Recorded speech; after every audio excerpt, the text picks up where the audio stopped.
Commençons déjà cette émission avec la question de la cherté de la vie qui persiste un peu, si on peut le dire comme ça, dans l'actualité. Après l'avocat de Patrice Talon, je voulais nommer Maître Joseph Diogueno, qui avait mis les poulets en cause dans la cherté de la vie. Un autre partisan de Patrice Talon a évoqué récemment les éléphants blancs au temps de Yahi Boni, comme quoi c'est ces éléphants blancs qui sont en partie responsables de la cherté de la vie qu'on constate actuellement au Bénin. Quel est votre avis sur la question, Monsieur Rouillon?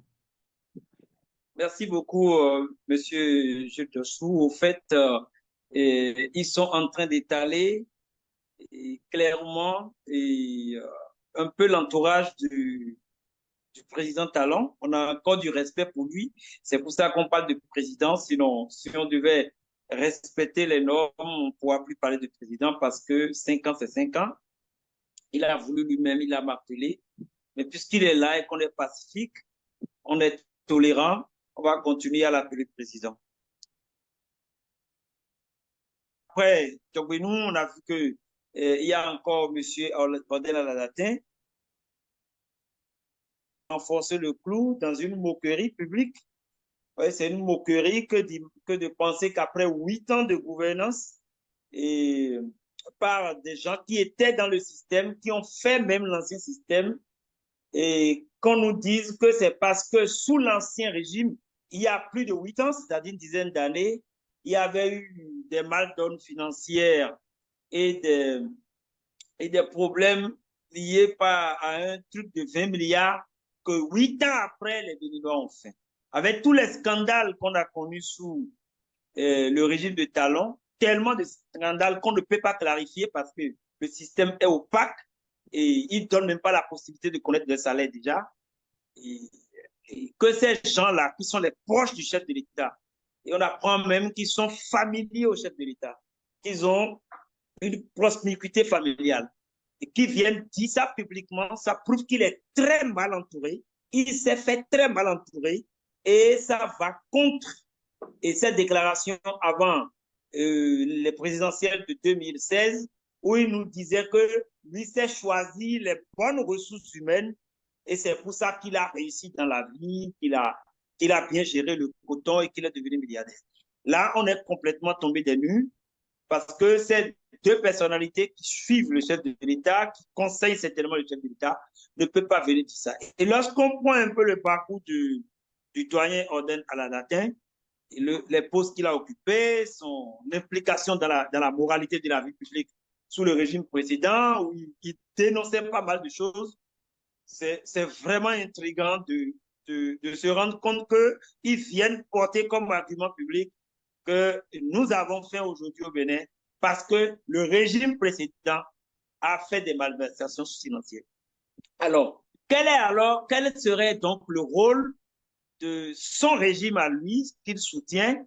Et Patrice Talon serait un membre de sa famille, ils ont une affinité familiale. Alors, il devait aider le chef de l'État à grandir. Qu'est-ce qu'ils ont fait depuis 2008 par rapport à ces malversations financières? Ils n'ont rien fait. Depuis 8 ans, ils n'ont pas eu la stratégie et l'intelligence nécessaires de corriger les erreurs du passé. Alors, il leur faudra combien d'années pour régler tous ces problèmes-là? Moi, je pense que c'est une fuite en avant et c'est une fuite de responsabilité. C'est un refus d'assumer un parcours macabre, complètement obscur qu'ils ont eu sur le Bénin jusqu'à présent. Il n'y a pas de raison à pouvoir comprendre que ce qu'il est en train de dire a un sens. C'est vraiment du non-sens et c'est une moquerie. C'est une manière d'insulter les Béninois, au fait. Merci beaucoup pour ces propos introductifs. Vu que le débat persiste, comme je l'ai dit tantôt, dans l'actualité, de votre point de vue, quelles sont les solutions pour pouvoir euh, venir à bout ou bien même ou atténuer cette question de cherté de la vie qui continue de secouer les Béninois? Oui, malheureusement, c'est une planification gouvernementale. La pauvreté est devenue un outil de développement. Sinon, en réalité, rien ne justifie la cherté de la vie au Bénin. On n'a pas un problème de catastrophe naturelle, on n'a pas un problème de déficit cognitif au niveau des Béninois. Il n'y a pas eu de guerre, il n'y a rien eu, donc rien ne peut justifier que les Béninois soient en difficulté. Nous avons plutôt un système gouvernant qui a polarisé les secteurs sensibles de la vie dans la main.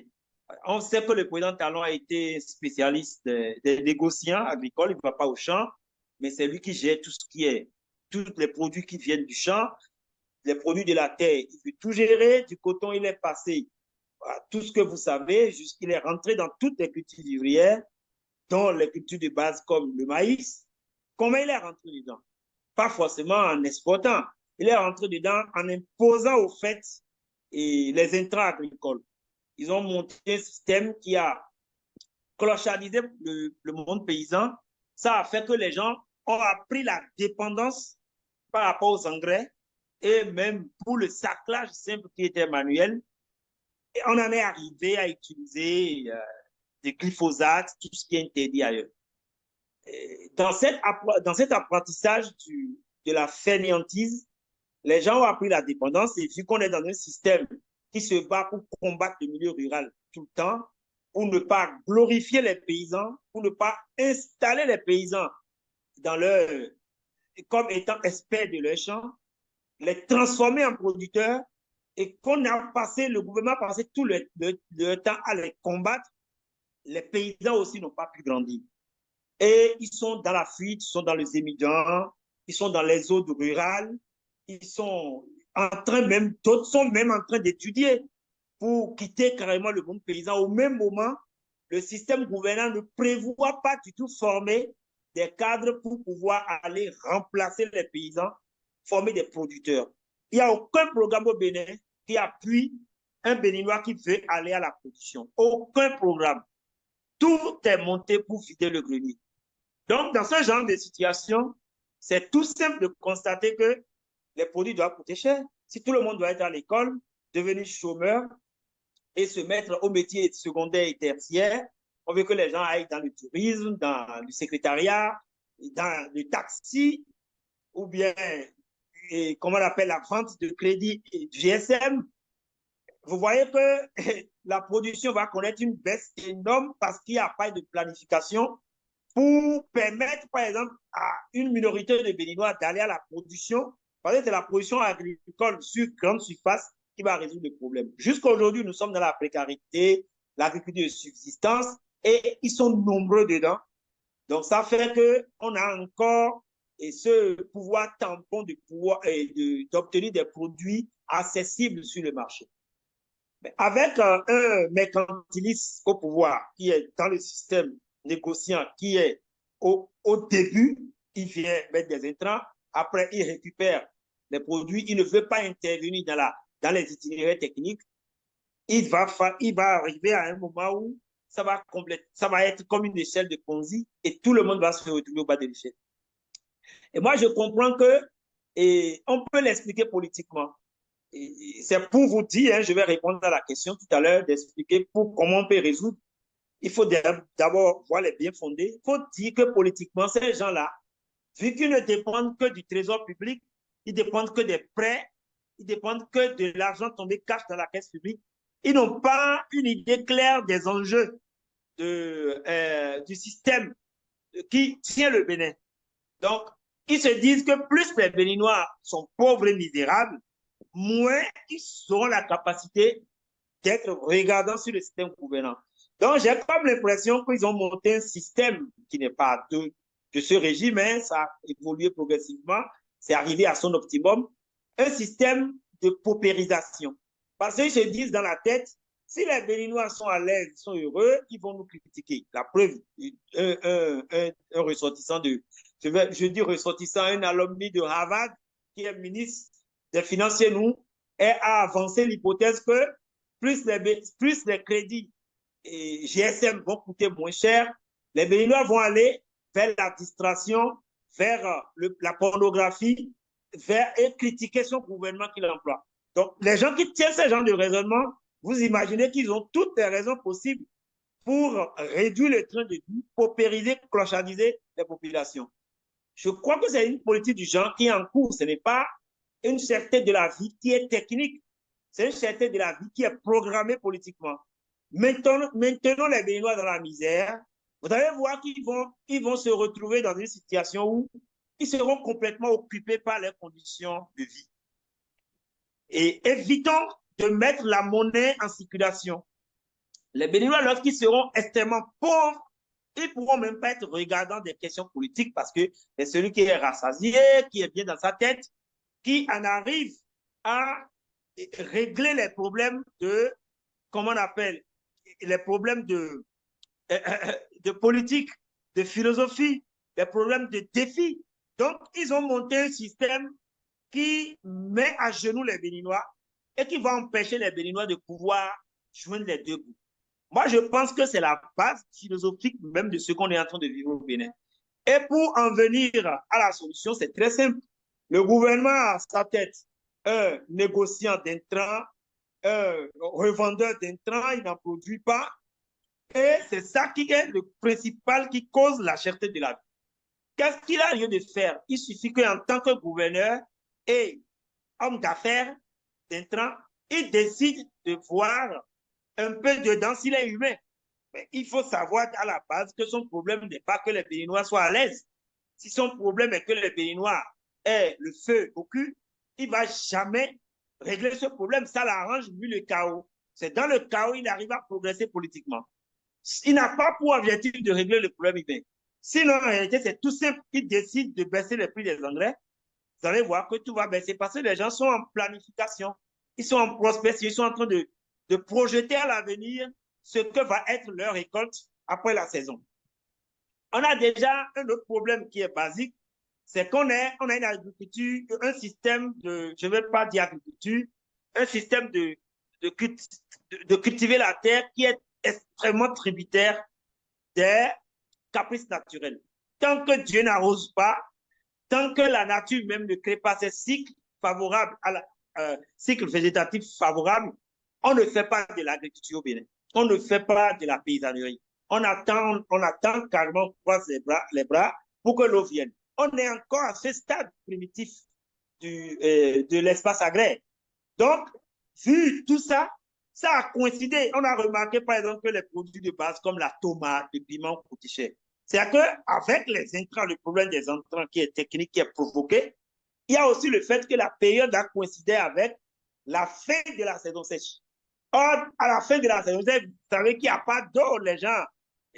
Au début de la saison sèche, on a encore quelques mares d'eau, quelques coups d'eau qui résistent, qui permettent de faire l'agriculture. Mais vers la fin de la saison sèche, c'est carrément, le Bénin a toujours vécu avec l'importation. Beaucoup d'importations de tomates. C'est en cette période que le Niger nous amenait de la tomate, le Burkina aussi. Mais vu qu'ils avaient des problèmes et qu'on est en train de leur mettre des bâtons dans les roues sur tous les fronts, il n'y a pas eu de transfert. Vous avez vu ce que l'oignon est devenu. L'oignon vient progressivement, énormément du Niger, le filet de Galmi. C'est le Niger qui en produit, qui a même, comment ils appellent ça, le label. Il faut dire que tout ça est venu créer une confluence de problèmes. Et vous allez voir que bientôt, les choses vont coûter un peu moins cher parce que les premiers maïs, c'est dans 2 mois. Ça va sortir. Et les tomates, c'est 3 mois aussi. La tomate, ça fait 3 mois. Le maïs, c'est 3-4 mois. Et ça va temporiser la chose. Donc, tout ça s'est retrouvé au même endroit. C'est pour ça qu'il y a eu tous ces problèmes-là. Mais il ne faut pas oublier le fait que le gouvernement ne mène aucune politique humaine. La preuve, vous voyez que c'est les paysans qui sont toujours dans le transport urbain. Le gouvernement ne veut pas développer les transports de masse. Donc, les paysans ont trouvé la faille. Ils exploitent la faille. Ils achètent des émigrants. Ceux qui vont travailler au Nigeria reviennent avec une moto Bajaj, ils déposent pour que au pays, les gens leur conduisent des émigrants pendant qu'ils repartent pour aller jouer au métayer au Nigeria. Donc, ces motos constituent la flotte pour le transport urbain. Alors, qu'est-ce qui se passe? Lorsqu'ils ont constaté que l'essence a flambé jusqu'à aller à 1000 francs, ça a répercuté sur le milieu rural, qui est en réalité le propriétaire des motos qui permettent de transporter les Béninois dans les villes, à Parakou, dans la métropole de convergence Cotonou-Porto Novo, c'est les paysans qui ont les motos, qui nous transportent. Donc, quand l'essence a coûté très cher et qu'il n'y a aucune politique sociale pour mettre au bas le prix, ça a répercuté directement sur tout ce qui est produit vivrier. Et voilà un peu comment on peut expliquer terre à terre sans rentrer dans les gros chiffres des agro-socio-économistes. Terre à terre, la réalité du terrain, c'est ça. Ils vont vous dire, ils sont en train de conduire ces médias à Cotonou, l'essence est à 700. Ils appellent le village pour dire, à Bader, le maïs doit augmenter de prix parce que l'essence n'est pas bien. Et c'est comme ça que les prix ont flambé. Donc, si le gouvernement veut, voilà, depuis 8 ans, ils n'ont mis en place aucun système de transport urbain. Ça, c'est déjà les subventions aux populations. Lorsque l'État met en place des systèmes urbains, on a parlé d'asphaltage. On n'a fait aucun programme d'asphaltage qui correspond au transport de masse. Quand vous voyez même les routes qui ont été faites, vous ne voyez pas d'arrêt, de terminus, il n'y a rien. Ça veut dire qu'ils n'ont aucun programme dans la tête qui vise même le transport urbain. Alors qu'on a eu le transport urbain dans le pays des aides de compétences, on a eu les Sotramo, les Sotras, les Transformés, on a eu à Cotonou tout un maillage de la zone urbaine qui permet de se transporter à moins de coûts. Ils sont arrivés depuis 2016, ils n'ont jamais pensé au transport de masse des populations. Et c'est eux qui appellent les Occidentaux, les influenceurs, pour constater que le pays avance. Alors que nous-mêmes qui sommes dans le pays, nous ne remarquons qu'amertume. Donc, voilà un peu les subventions qu'ils auraient dû faire. Ça allait avoir une répercussion au moins sur le transport urbain qui va avoir une répercussion sur comment on appelle, les prix des produits vivriers. Les gens m'ont dit qu'il n'y a aucun lien. Il y a bel et bien de lien. Parce que les paysans, ils payent l'étude de leurs enfants. Ils payent le transport de leurs enfants. Et aussi, et s'il y avait le transport urbain, un d'eux va se retrouver dans le lot de ticketiers ou bien de conducteurs. Et si on quitte là, les évidents vont retourner au village, ça va diminuer le prix de transport. Donc, il y a forcément un lien, il y a toujours de corrélation entre les phénomènes sociaux. C'est pour vous dire que ce gouvernement n'a rien apporté. Tous les trucs d'asphalte, béton, c'est des trucs qui ne résistent pas à l'intempérie. Bientôt, les gens vont voir les failles. Ça va être dégradé par le soleil. C'est ça qu'ils vendent maintenant. Ils vendent rien. Ils vendent rien du tout. Ils ne veulent même pas acheter les produits vivriers au bon prix. Ils ont créé GDIZ qui devait absorber, par exemple, du soja. Ils veulent brader, ils veulent que les paysans bradent leur soja, alors que le gouvernement aurait pu mettre un système qui subventionne le soja dès le début d'itinéraire et ça on allait comprendre ces agissements. Ils laissent les gens trimer dans leurs champs, dans leur capital terre, dans leur outillage. Ils n'apportent rien dans l'outillage. Ils ne mécanisent pas l'agriculture, pas de subvention, et ils se placent maintenant au bout de la chaîne. Il veut faire le prix. Il n'investit dans rien et il veut faire le prix. Ça, c'est de l'escroquerie. C'est de la pure escroquerie et ça doit être dénoncé. Et s'il y a encore des juristes dans le pays, on doit pouvoir interpeller le chef de l'État et son gouvernement avec tous ces agissements. Avant de revenir dans le débat, je voulais rappeler aux internautes qui nous suivent déjà les points qu'on devrait aborder dans les minutes à venir. On va parler rapidement, on va revenir sur le dossier du Niger, où on va évoquer la libération des Nigériens qui étaient gardés à Cotonou pour cause d'intrusion sur le site de chargement de pétrole. On va revenir sur ça rapidement. On va parler aussi des résultats du colloque du clergé pour des élections apaisées en 2026. Et on va parler aussi du marché de Dantokpa où on apprend un projet de démolition de ce marché qui est là depuis plus d'un siècle. Donc, il reste encore deux petits éléments à aborder sur la question de la cherté de la vie. Vous avez parlé tantôt comme proposition de baisser le prix des intrants. Mais on sait que actuellement au Bénin, on a comme un monopole qui ne dit pas son nom sur ce marché-là. Est-ce que ça peut être une des raisons pour laquelle les prix des instants sont toujours élevés au Bénin comparativement à la sous-région? Ou si on peut reprendre la question autrement, est-ce que l'ouverture de ce marché-là peut permettre quand même de soulager un peu les producteurs agricoles? Forcément, forcément, parce que vous avez parlé de la sous-région qui est généralement une sous-région de l'Interland. Ils n'ont même pas accès à la côte. Et c'est par nous, ils viennent à la côte. Et pourtant, tout coûte moins cher au Burkina. Le Burkina a quoi de plus que nous? Tout coûte moins cher encore au Niger qui a tous les problèmes et à qui nous créons tous les problèmes. Donc, c'est pour vous dire que c'est juste un monopole de mercantilisme, de capitalisme sauvage. Et le président Talon n'a il n'exprime aucun sentiment pour un quelconque béninois. Ça, je vous dis, hein, c'est sa nature. Hein. On ne va pas pouvoir améliorer son ADN pour changer quoi que ce soit. Il est méchant, c'est le mot. Qu'il m'en excuse, je lui dis la vérité. Moi, je veux aller directement au ciel sans passer par l'église. Le président Talon est méchant. Il n'exprime aucun sentiment pour lui-même. Et pire, il a un véritable problème psychologique contre les Béninois. Sinon, c'est tout simple. Il a le monopole, il gagne énormément. Mais en fait, le gros problème qu'ils ont, que le système gouvernant a, ils ont le monopole, mais ça ne coule pas. Il manque cruellement d'ingénierie. L'ingénierie, c'est les agronomes, c'est les lycées agricoles. Mais ils ne veulent pas traiter avec les experts nationaux. Et ils ne peuvent jamais trouver sur le marché international un expert agricole qui va venir se mettre dans la Kadou béninoise. Il n'y a même pas de paysage agricole. Il n'y a pas de système agraire. Il n'y a pas de sécurité. La terre est à la fois un fétiche, à la fois un vaudou, à la fois appartient à la communauté, la terre appartient à l'État, la terre appartient au premier occupant et à celui qui l'a acheté avec l'argent. C'est conflictuel. Personne, aucun sociologue, aucun agroéconomiste du monde ne viendra se mettre dans cette cadre-là. Donc, c'est pour vous dire qu'ils ont un point d'ingénierie. Or, cette ingénierie, c'est les locaux qui peuvent résoudre ça. Pourquoi je parle des problèmes d'ingénierie?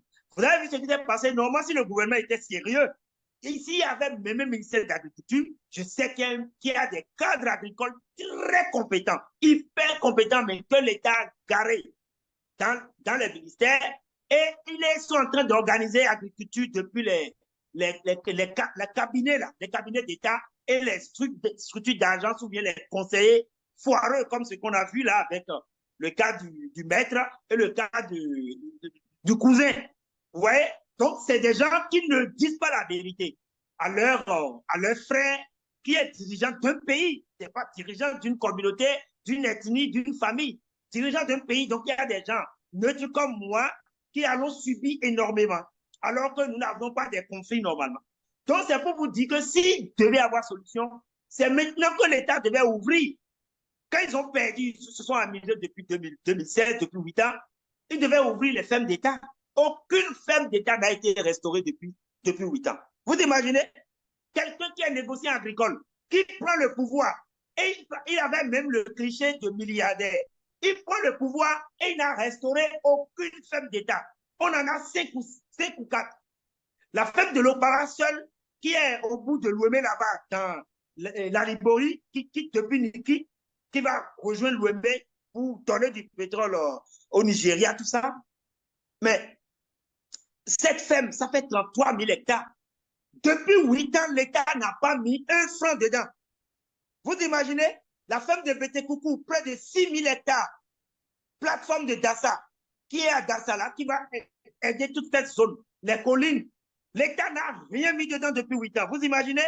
La ferme de Samiondi, l'État n'a rien mis dedans. C'est dans le zoo, une plateforme agricole du zoo. La plateforme agricole de Penou, qui est dans le sud, dans le Mono. L'État n'a rien mis dedans. 4 fermes d'État, la plupart d'entre eux ont été créées avant 1960. Et c'est là, c'est des patrimoines d'État. Et Patrice Athanas Guillaume Talon, il est chef d'État du même État. Mais s'ils n'ont rien fait sur ces fermes, vous pensez quoi? J'ai vu les variétés Kent là, demandent que le ministre de l'Agriculture allait chercher au Mali. On avait plein de variétés de vergers de manguiers sous la Révolution. Ils n'ont pas fait l'état des lieux. Qu'est-ce qui n'a pas marché? Est-ce que c'est parce qu'on n'a pas récolté, qu'on n'a pas de bonnes mangues?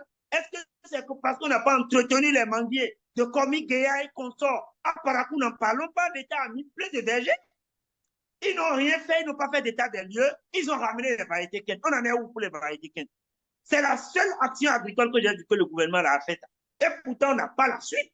Or, à l'époque, on leur disait, faites-nous l'état des lieux des vergers de la Révolution. La Révolution a fait 7 ans. Donc, quand vous voyez ça, ils n'ont pas organisé le paysage agricole. Ils ont tous les outils en main. Je vais vous donner un exemple. Les cantines scolaires, c'est eux qui sont revenus dimensionner ça. Et ils ont voulu c'est les rares choses hein, qu'il y a eu de continuité depuis l'autre régime. Mais ils ont dépossédé les cantines scolaires de leur approvisionnement pour remettre ça au programme alimentaire mondial. Mais ça, ce n'est pas de la fainéantise. Nous, chez nous, en agronomie, nos anciens nous disaient que nous sommes des gros grains. Si moi, j'écrivais ça en devoir, ils vont me donner 0. On ne peut pas avoir un système État où on a une agriculture de subsistance qui est quand même permanente et on va vouloir organiser les cantines scolaires avec un dirigeant qui est normalement le profiteur, le seul jouisseur, le plus grand jouisseur du système agricole, qui n'arrive pas à lier, à tracer une fonction linéaire entre les paysans, les cantines scolaires, la cartographie des circonscriptions scolaires. Mais c'est grave et pourtant on leur a donné des propositions du genre gratuitement. On l'a déposé au ministère du Plan chez ABT, Abdoulaye Biachanoui. Et quand ces gens-là, vous avez vu, malgré ça, au lieu de profiter, et il vend des entrants, il va maximiser ses profits et rendre tous les paysages agricoles, il ne l'a pas fait. Il ne l'a pas fait. Donc ça veut dire qu'il est dans un cycle qui lui procure de l'argent et il ne veut pas booster le profit. Ça veut dire, comment on appelle les personnalités du genre? Généralement, au campus, on les appelle les cancres. Parce que tu ne peux pas, je gagne de l'argent dans l'agriculture.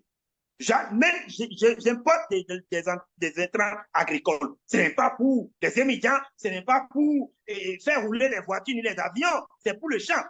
Et j'ai la possibilité de déployer et d'optimiser la production agricole. Ça veut dire que je peux profiter pour optimiser mes intrants. Il n'a même pas fait ça. C'est un business gratuit pour lui. Donc, ces gens-là sont carrément dans la dérision. Ils sont dans rien, quoi. C'est-à-dire, comme quelqu'un le disait, c'est des mythomanes. On ne peut pas être quelqu'un du champ, apprendre le pouvoir et ne pas développer l'agriculture. Et ne pas rendre l'agriculture le secteur le plus influent du pays.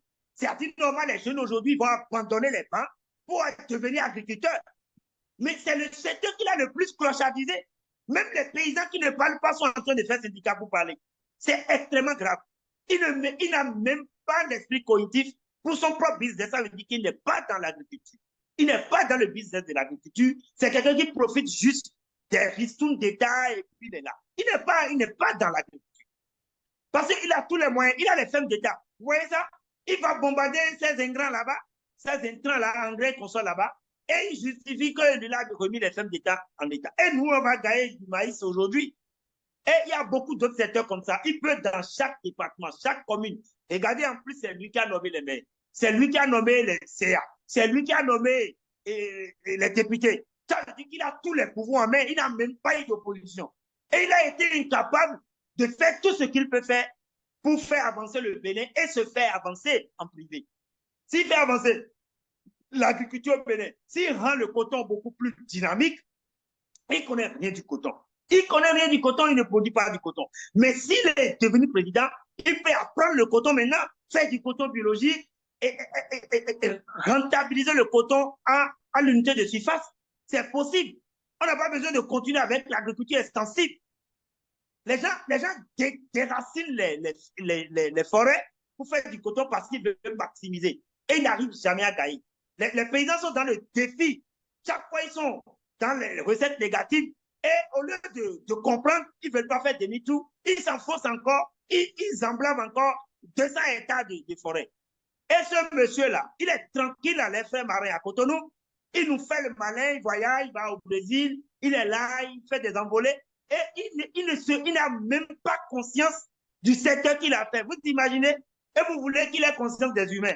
Ah non, moi je pense que s'il veut, il veut améliorer les prix. Dans 2 secondes, il le fera. Et dans 10 ans, il va transformer le Bénin en un grenier. On va tellement avoir d'excédents céréaliers, excédents dans tout, qu'on va exporter. Mais il ne veut rien faire, le monsieur. Il ne veut rien faire. Il se contente des prêts, il se contente des trucs qu'il ne le regarde pas même. Vous voyez? Et l'argent ne le suffit jamais. Malheureusement, les capitalistes sauvages, l'argent ne le suffit pas. Ce qu'il doit savoir, il y a eu des capitalistes avant lui. Hein. Les Rockefeller sont des capitalistes.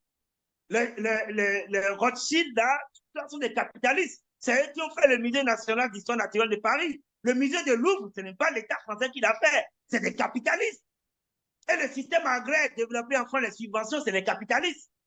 Donc, il faut qu'ils sachent qu'il n'est pas le premier capitaliste. Dangote, il est un homme d'affaires. Dangote est dans l'agriculture. Il peut tricher les gens riches. Moi, c'est ce que je suis en train de lui dire parce que moi, mon secteur, qui est le secteur de l'agronomie, il a vraiment tué les agronomes parce qu'il ne veut pas de débat d'idées. Il ne veut pas de débat d'ingénierie. Il parle d'ingénierie, il a cloché son cerveau à ingénierie, là, c'est les Blancs. Quel Blanc peut venir faire agriculture au Bénin? Il n'y a même pas de base, il n'y a pas de base technique, il n'y a rien. Donc, moi, c'est ce que je peux dire. C'est une volonté politique et il ne l'aura pas. Moi, je vous garantis, le président Talon n'aura jamais la volonté politique d'améliorer quoi que ce soit. Parce qu'il n'a pas faim. Il améliorera quelque chose seulement pour lui, même s'il a faim.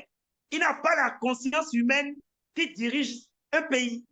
Il n'a pas la conscience humaine qui mène une politique d'épanouissement. Il ne peut pas, il ne conçoit pas l'épanouissement humain. Lui, sans que les Béninois ne soient pétris dans la misère, cramoisis complètement, lui ne trouve pas la force nécessaire de se sentir dirigeant. Et c'est une philosophie qui était là depuis. On a vu le président Mathieu Kérékou avec leurs sentiments. Et ils ne pouvaient pas faire ça, ils avaient un peu d'humanité. On a vu les Soglo qui ont... Oui, mais Soglo a quand même fait la Banque mondiale.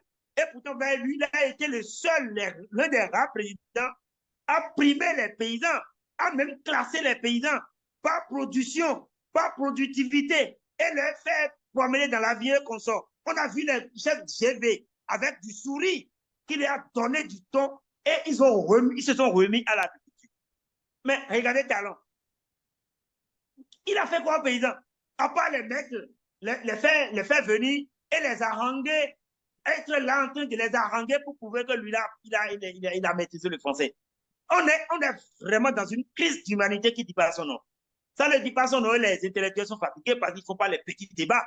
Ils se sont rendus compte qu'ils ont un homme à esprit très petit qui a pris le pouvoir et le débat était... Si vous voulez me soutenir financièrement à continuer à produire du contenu éducatif, appuyez sur le bouton merci en dessous de cette vidéo YouTube. Vous pouvez aussi participer à ma cagnotte PayPal dont le lien s'affiche à l'instant à l'écran.